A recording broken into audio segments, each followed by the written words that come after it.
eating all what's left of our turkey and our pumpkin pie here as the Miami Dolphins make their way in this week. But I got to be honest, between the Caps and the Wizards and college football and where the Terps have been football and basketball-wise, been a very, very busy time here. Our old pal, Don Marcus, my old colleague, I like saying that, back in the 1980s at the Baltimore Sun. Don has been covering the Terps for as long as I can remember, but now on both beats, football and basketball. And, of course, the football team became bowl eligible on Saturday. Basketball team had a big weekend up at the Barclays in Brooklyn over the weekend, and we welcome him back. He is Sports Prof 56 out on Twitter. He's written a new book on the Terps called The 100 Things Maryland fans should know and do before they die. One thing would be see them reach another bowl game, Don Marcus. It looks like they're going to do that. So, big doings in Maryland. This is an exciting time to be on the beat, I think, for you. Yeah, no, it's good. I will probably, based on where I think they're going, it'll be full circle because the first year I was on the beat in 1985, a little different scenario. They came into the season number one in Sport Magazine, really a top 10 team, lost to Penn State, ended up 9-3, won the ACC, and went to the Cherry Bowl. Cherry Bowl, I knew it. I had it right. I didn't even look it up, Marcus. I remember that. And I do too. I still get cold thinking about it, and we'll get cold thinking about going back to. I almost got in my car and drove to that game with my buddies 31 years ago, and the reason was the same weekend Barry Sanders was playing at the Silverdome against the Bears. We were going to go see that game. We didn't do any of it, and Maryland still didn't get paid, right? 31 years later, right? They never got a check from that, right? Yeah, they're still waiting. They're still waiting for that check, and. But my favorite part of the game, my favorite part of that story was the bowl director was a former Michigan State coach named Muddy Waters. Okay. So, just perfectly, I don't know who the bowl director of is it called the Quick Lane Bowl? I figured it's either duckpin bowling, but no, it's like a lube car lube place.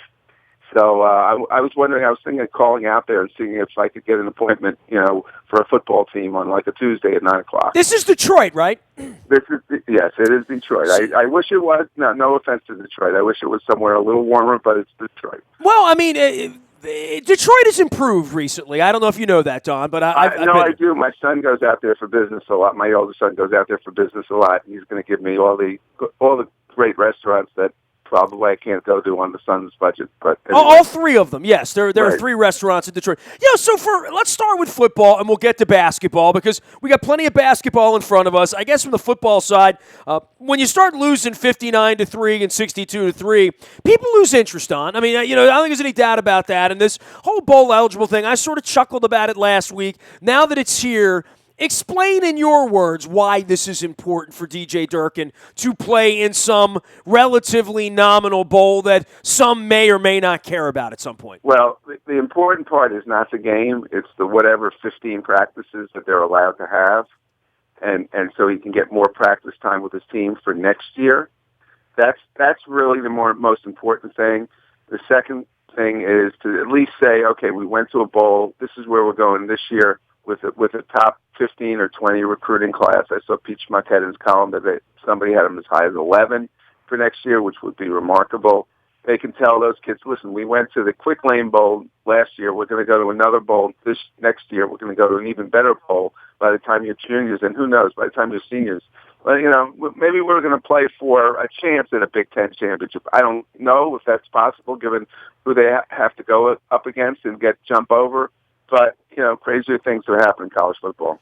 All right, so we make this move to the Big Ten. I mean, you've covered Maryland forever, and the book is called 100 Things Maryland Fans Should Know and Do Before They Die. You can pick it up on Amazon, Google it. Don Marcus joining us here from the Baltimore Sun.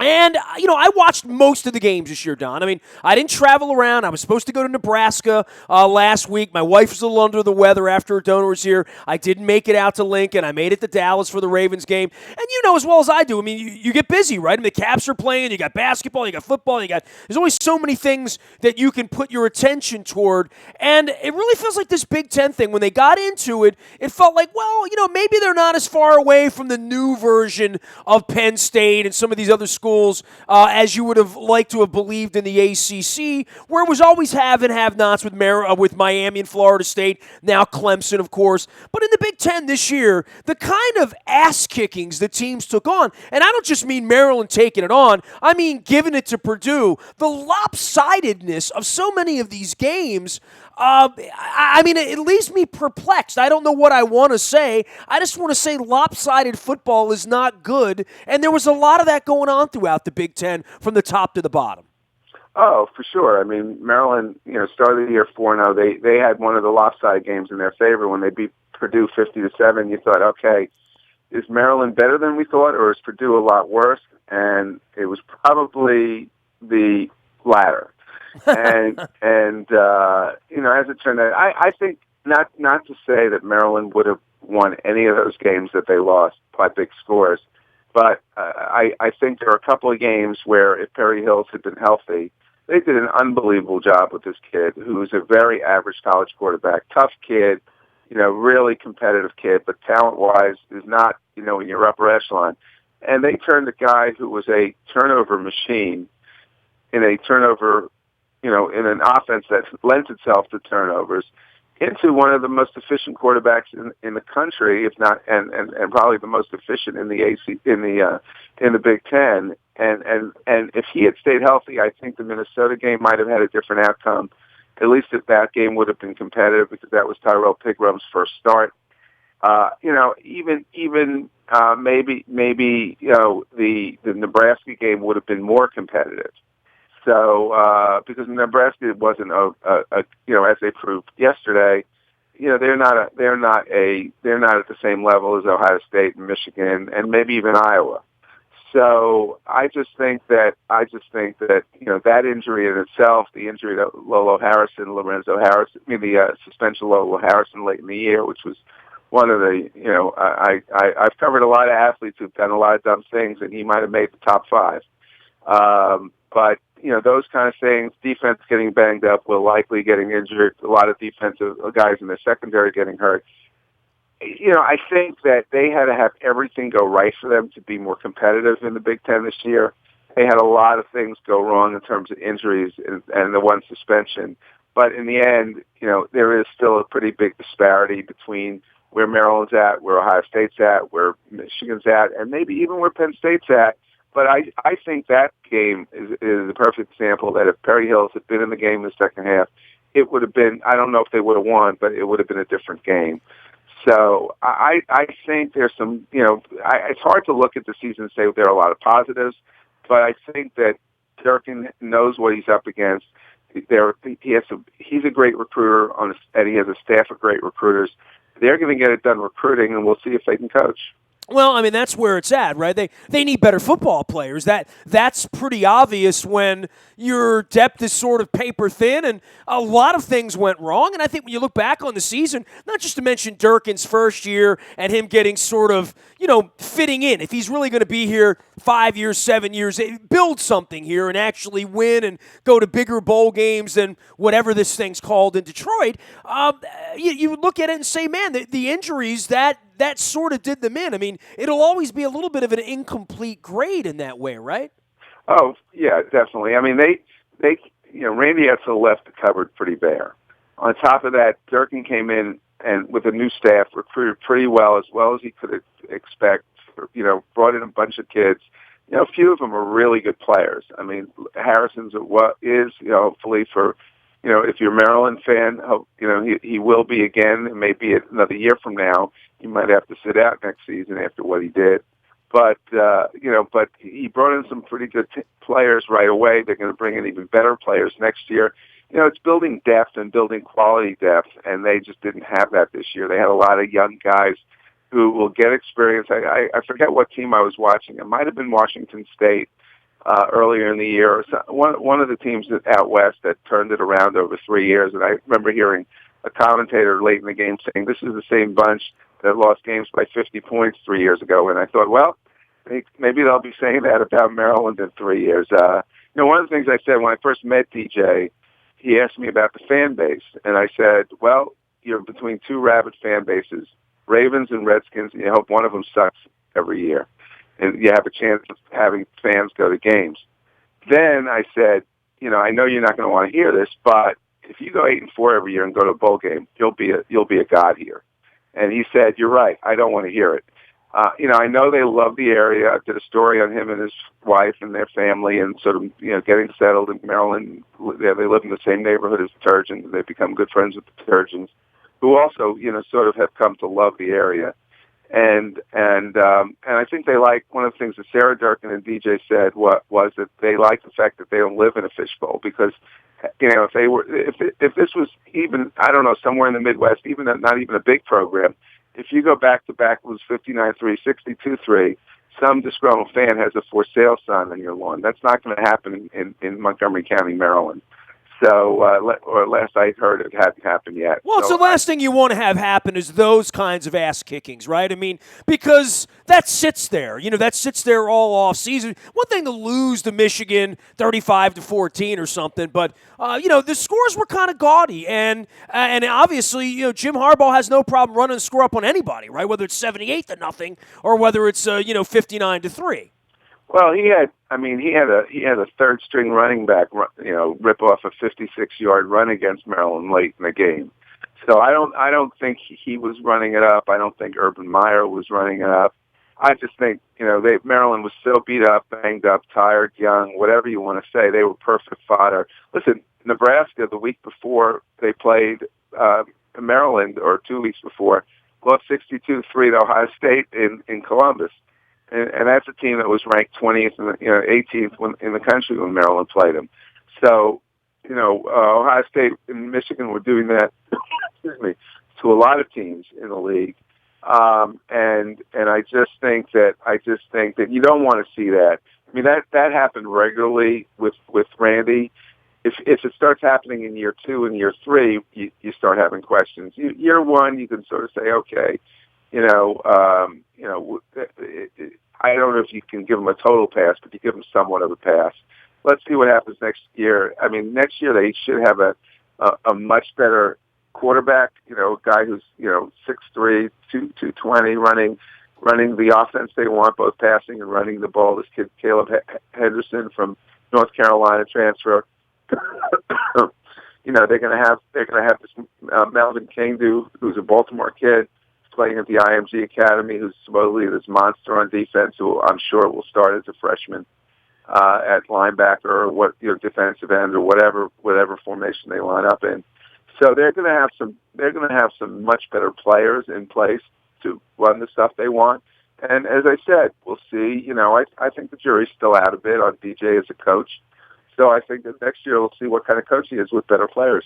He is Don Marcus. He is Sports Prof, PROF 56, out on Twitter, as well as out at the Baltimore Sun, covering all things Turtles down at College Park. And, of course, the Terps at 6-6 now, bowl eligible, headed off to Detroit in a couple of weeks. But meantime, the basketball engine keeps churning and burning on as, we'll say the undefeated Terps, because let's be honest, that's where they are, Don, and it's been a choppy effort. I mean, these games have been maybe too exciting in the case of Richmond, and maybe even the case of Towson last week, as I was watching part of that game with Brent Harris up in the press box in Dallas at the Ravens game. But, this has been a nice start for the Terps, and they've really been tested and pushed to the brink. I don't know how it's going to go when they start seeing the Indianas and the Michigans and, real quality teams in the Big Ten. But by and large, this has been a nice little group of games and a nice test for Turgeon's group. And more than anything, Don, and you're watching them too, I'm just trying to recognize who's running around out there, because the turnover has been monumental from last year to this year. They're two different teams. Oh, totally. I mean, you lose 4 starters. You lose a guy like Jake Lehman, who's been there 4 years, 3 years as a starter. You lose a Robert Carter, a Diamond Stone, even Rashid Suleiman, and you have to have gone through a major change. But honestly, I think this team, based on the schedule they're going to play in the Big Ten, which is much easier than the one they played last year, because they only play Indiana at home, Michigan State at home, and Purdue at home, as opposed to playing them on the road as they did a year ago. Style of play, if Melo stays healthy, which so far he has, I think they're going to be a fun team. I think the fact they're 7-0, they haven't played anybody great, but they haven't, they figured out ways to win games that everybody thought they had lost, which is a good sign, which will give them, similar to 2 years ago, gave them confidence going into the Big Ten, and I think that played out in the Big Ten. And the other thing is the Big Ten this year compared to 2 years ago is not as good. You look at some of the results around the league, Indiana losing at Indiana Fort Wayne with a whole gym full of Indiana fans. Michigan State off to a slow start. Wisconsin losing a couple of games, getting their butts kicked against North Carolina. And Purdue, I think, might be the only of the top 10 of the top tier groups that hasn't lost, I believe. So I don't think the league is great. I mean, Michigan lost, I think, the other night to South Carolina. So I think the league is there for the taking, and I would say right now, based on what I've seen, maybe Purdue. But again, Maryland has fared well against Purdue first couple of years. They've won 2 out of 3. So I think it's wide open. I think the Terps are right in the conversation. And talking about the new guys, you're looking at guys who are not one and dones like Diamond Stone. Pretty much everyone figured he was going to be last year. Robert Carter, if he had a good year, was going to think about going to the pros. Rashid Suleiman, you knew was going to be one and done because that's all he had left.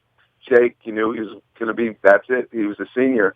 So it's a much different vibe down there because there are guys you're building a program around.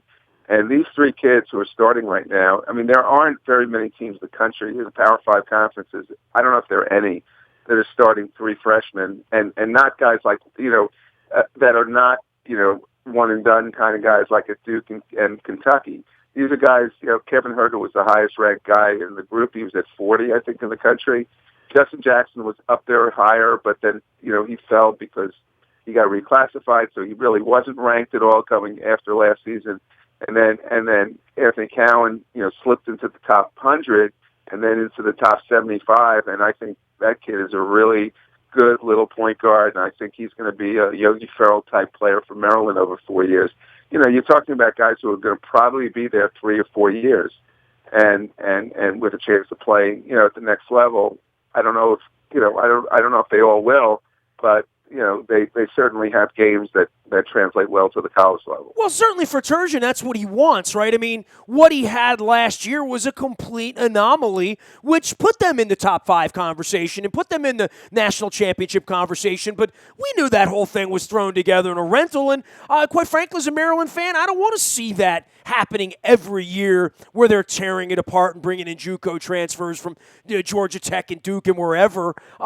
This is a little bit more comfortable, I think. And I'll tell you what, watching Herter run around, I've become a fan of his already. And I think it is exciting with guys like him and Jackson, and young guys that you can look 2 years from now and you feel like they're still going to be on the team and they're going to be better than they are. And they've really come out of the gate looking like there's potential here, potential that we'll still be talking about this team in March.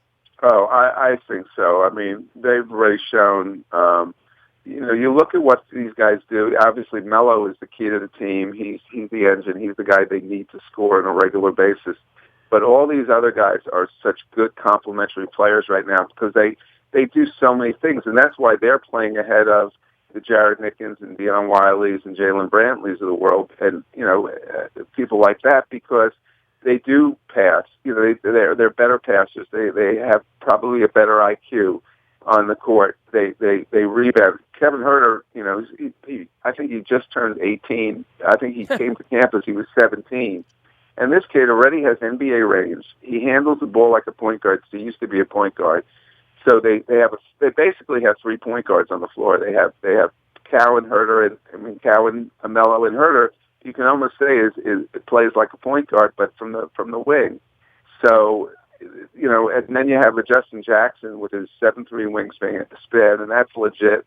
I mean, the guy's arms go on forever. He has a very good nose for the ball inside, and on top of that, he's proven to be one of their best 3-point shooters, which I didn't think. There are parts of each game, each player's game that you didn't know existed. Like nobody thought that Kevin Herter was going to be as good a defender. Nobody thought Justin Jackson was going to be as good a 3-point shooter, and nobody thought that Anthony Cowan was going to be able to run a team right off the bat because he didn't necessarily run the team all the time at the Massa. At St. John's. So I think that all 3 of them have been very impressive because they're doing things that not necessarily people expect them to do.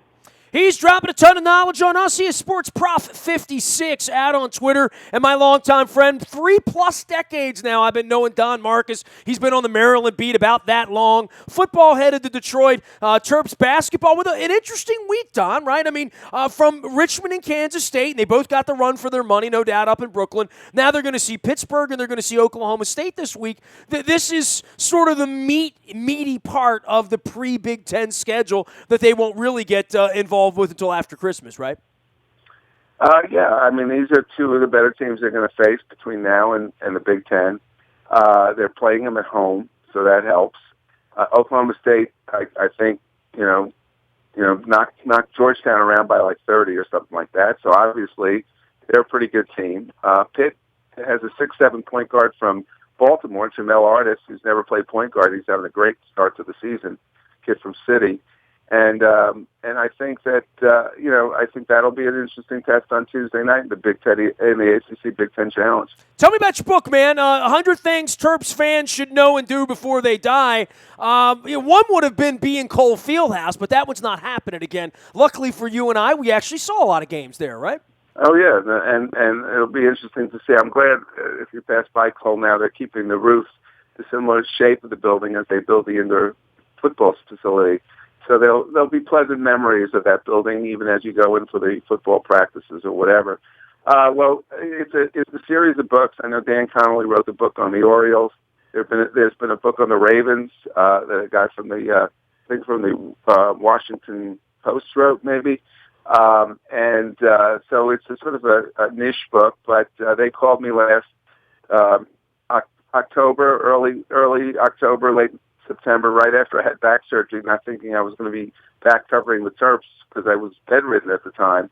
And I said, this will be a nice thing, keep me busy. And then as I got better, I thought, this wasn't a great idea because I actually have to write this thing. But it worked out, and I sort of made my deadline. I pushed it back and further a little, got it pushed back a little further. But the fact that Lefty Driesell is still, going strong at 85, and his memory is still sharp, and Gary's around, and had lunch with Gary a couple of times, and spoke to Lefty a bunch, and Bob Wade and I never talked, but that's because we haven't talked since he's been there. It was fun. It was a blast, talking to Lefty about a lot of stories about Moses Malone and about, my favorite story I wrote about in the Sun this year was about the time that they inadvertently had Muhammad Ali speak at the banquet because they had a legendary marketing guy named Russ Potts who got that done when they did their banquet every year at the one of the hotels, the Hilton or something at Sheridan, I think, in Lanham, and Muhammad Ali was about to fight Jimmy Young, and I remember that. Yeah. And they called to say we need the banquet hall, we need the ballroom for the champ to train in. And Russ Potts, who really interesting guy, said, he said, we got a banquet, we got 1,000 people coming. And they called him back again, and he said, we got 1,000 people coming. He said, well, what can we do to get you to give up the banquet? He said, well, have the champ speak to the banquet. So he brought the champ came in, except the champ came in with Hurricane Carter. And Hurricane Carter spoke more than the champ did, and then Lefty gave him a clock, and the champ must have had a line in the that he used when he didn't like the gifts, and he had this line about how cheap the clock was, but he left them laughing. So it was a lot of fun reminiscing with Lefty and talking to players that I had never talked to over the years, and talking to Drew Nicholas about the shot. He said it before, but he told me he thought it was an air ball against UNC Wilmington, which I don't think I had ever heard. And he pointed out why he thought it was an air ball, which made total sense. And then he told a great story about how they were playing. That was, I guess, in the first round, and in the Sweet 16, they were playing Michigan State. The same situation came up, and he's alongside court, and Tom Izzo goes over to him and says, "You're not touching the ball," and that's why Steve Blake got such an open look and almost hit it from about 30. It rimmed out, and they lost on that last second shot. Not like the shot they lost to when Gravis was there, but they lost to Michigan State in the Sweet 16. But it was a lot of fun, and now I'm doing book signings, which are sort of weird but fun to talk to Maryland fans, and I'll actually be doing one next weekend at Stamp Union on campus. I've done one in Ellicott City and a couple down where I live in Montgomery County, and it's sort of fun to talk to Maryland fans about their memories and trying to get people to buy my book, and but I'm glad it's done, and I'm not thinking about writing anymore, but who knows? Yeah, I wrote my last book 3.5 years ago. I tell people that all the time. They want me to write something about my wife. I'm like, you don't understand how much time it takes and how solitude you have to be. Last thing, you made a great piece on Juan Dixon this week, and I saw it getting circulated around on Twitter amongst our contemporaries who are writers as well as readers. Not often you stumble upon a story like that, especially Juan with all of these links to Baltimore and obviously to the program down there, and you sort of stumbled into it, right? Totally. I went down. I mean, Juan, I've known Juan I really didn't cover Juan at Maryland. I was around the program when they went to the Final Fours those 2 years, but I was really off covering, national college sports, and I did a lot of Duke and Carolina in those days. My kids used to, couldn't stand when I told them what a great guy Battier was, or Brand was, or Jason Williams. They didn't want to hear it. Battier was a pretty good guy. Yeah, I dealt with him too. They were really good guys, but they were Dukies. And in fact, I dedicated the book partly to my two sons, Russell and Jordan, who grew up hating Duke. So anyway, I went to do a story on Juan. I had broken the story when he got fired because he called me to tell me he got fired at Maryland. It just didn't work out. He doesn't hold any bitterness toward Maryland or to Mark. I think he really respects Mark and what they do over there, and he just wasn't in a role where he could feel comfortable coaching and teaching the game, because that's not what a special assistant does.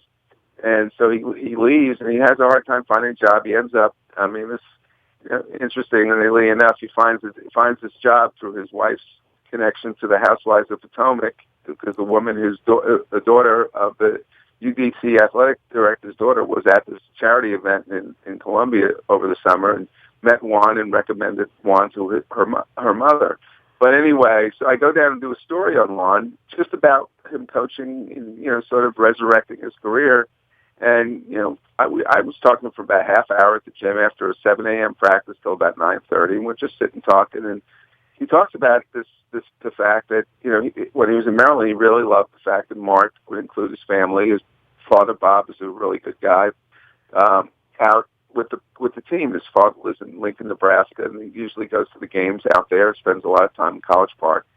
And Juan said to Mark, I really wish I had my dad, around. And then he looked at me and he said, now I do. I said, what are you talking about? He said he found out this summer that this man, Bruce Flanagan, who was a 35-year veteran on the Baltimore County Police Force in the Working Detention Center, rose to the rank of major. Excuse me. He found out that he met him through chain of circumstances. They took a blood test. He knew he didn't even have to take the blood test. If you saw the pictures in the paper, they look exactly alike. So he knew right when he met him that this is my dad.